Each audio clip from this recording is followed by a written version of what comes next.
When Neville Goddard spoke to go within and shut the door, this meant to shut the door of your senses to what's going on in your external 3D reality, which is really a projection of the hologram of your mind.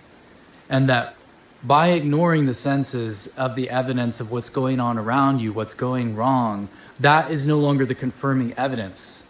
Because now you're realizing that what's going on around you is an effect of the cause, which is within your own consciousness. So when you go within and shut the door, you are shutting the door to the outside world, and you are turning your sense within, you are going within yourself, and you're shutting your eyes to meditate into the feeling of the wish fulfilled.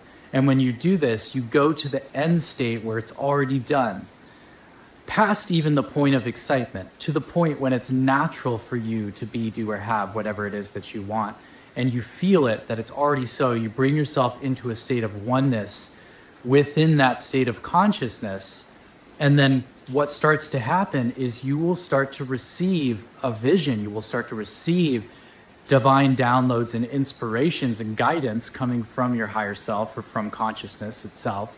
And then you will be inspired to take the inspired actions to fulfill this version of you that you are now being automatically on the screen of space as the character in the stage of space and time, as Napoleon Hill, as he talked about in the book Think and Grow Rich, spoke to as the concept of auto-suggestion.